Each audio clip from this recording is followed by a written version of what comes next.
Assalamualaikum warahmatullahi wabarakatuh. Nama saya Farosa Falfikri dari kelas 12 IPS 3 dan kali ini saya akan mendongeng tentang legenda Rawa Pening.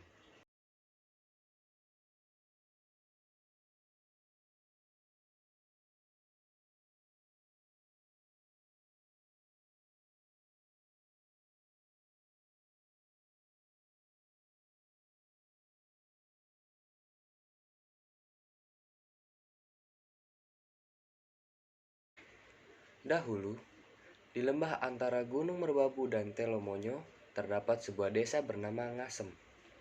Di desa itu, tinggal suami istri yang bernama Ki Hajar dan Nyai Selangkanta, yang dikenal pemurah dan suka menolong sehingga sangat dihormati oleh masyarakat. Sayangnya, mereka belum mempunyai anak. Meskipun demikian, Ki Hajar dan istrinya selalu hidup rukun. Setiap menghadapi masalah, mereka selalu menyelesaikan dengan musyawarah. Suatu hari, Nyai Selangkanta duduk termenung seorang diri di depan rumahnya. Tak lama kemudian, Ki Hajar datang dan menghampiri dan duduk di sampingnya. "Istriku, kenapa kamu terlihat begitu sedih?" Nyai Selangkanta masih saja terdiam. Ia rupanya masih tenggelam dalam lamunan sehingga tidak menyadari keberadaan sang suami di sampingnya. Ia baru sadar setelah Ki Hajar memegang pundaknya. Kanda, istriku, apa yang kamu pikirkan?" "Tidak memikirkan apa-apa, Kanda. Dinda hanya kesepian. Apalagi jika Kanda sedang pergi. Sekiranya di rumah ini terdapat suara tangisan dan dengekan seorang bayi, pasti hidup ini tidak sesepi ini.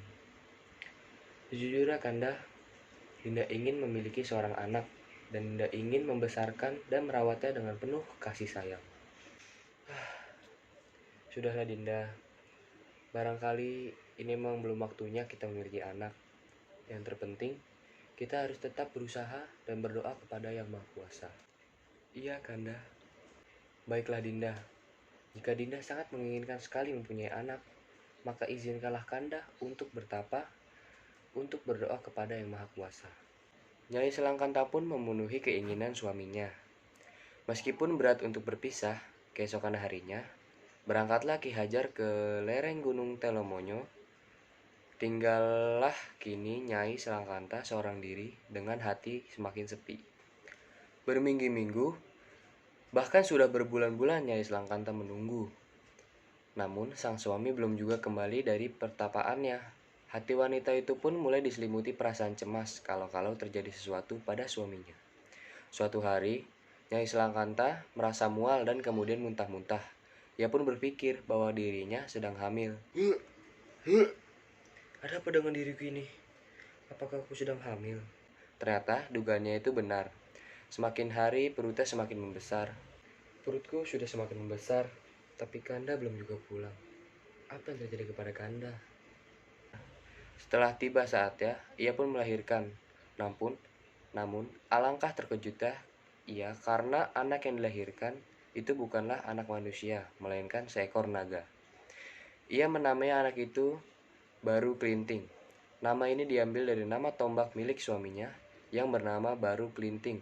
Kata baru berasal dari kata Bra yang artinya keturunan Brahmana, yaitu seorang resi yang kedudukannya lebih tinggi dari pendeta.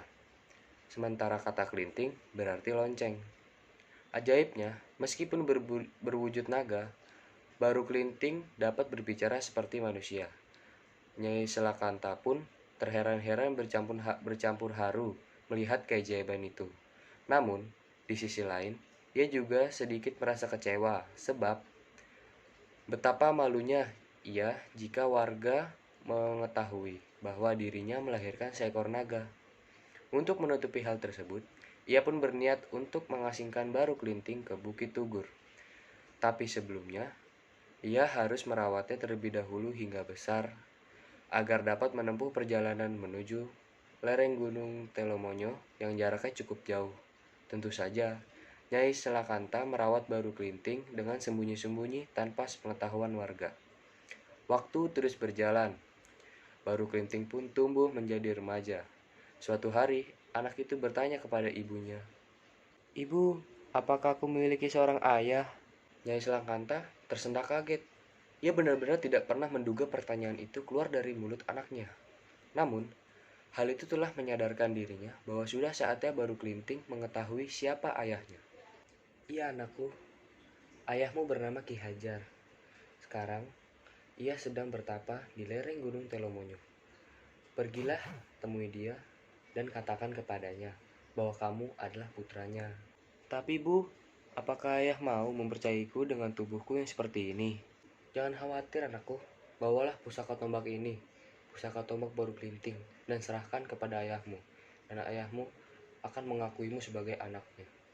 Setelah memohon restu dan menerima pusaka dari ibunya, Baru Kelinting berangkat menuju lereng Gunung Telomonyo. Setiba di sana, masuklah ia ke dalam gua dan mendapati seorang laki-laki sedang duduk bertapa. Kedatangan Baru Kelinting rupanya mengusik ketenangan petapa itu. Siapa itu? Maafkan saya, Tuan, jika kedatangan saya mengganggu ketenangan Tuan. Siapa kamu? Dan kenapa kamu bisa berbicara seperti manusia? Saya Baru Kelinting. Kalau boleh tahu, apakah benar ini tempat petapa Ki Hajar? Iya, aku adalah Ki Hajar. Tapi bagaimana kamu bisa tahu siapa namaku? Siapa kamu sebenarnya? Ayah, aku adalah anakmu. Jika kamu tidak percaya, aku membawa pusaka Baru Kelinting milikmu. Baiklah, aku percaya jika pusaka Baru Kelinting ini adalah milikku. Tapi ini belum cukup. Jika kamu benar-benar anakku, kamu harus melingkari bukit Telomonyo ini. Baru Kelinting segera melaksanakan perintah tersebut untuk meyakinkan sang ayah. Berbekal kesaktian yang dimiliki, Baru Kelinting berhasil melingkari Gunung Telomonyo. Akhirnya, Ki Hajar pun mengakui bahwa anak itu adalah anaknya. Setelah itu, ia kemudian memerintahkan anaknya untuk bertapa di Bukit Tugur.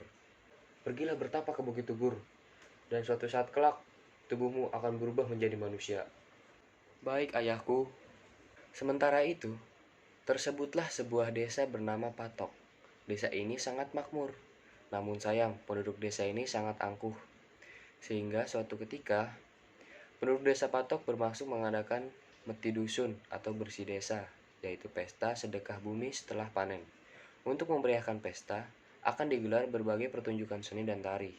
Berbagai makanan lezat pun akan disajikan sebagai hidangan bersama dan jamuan untuk para tamu undangan.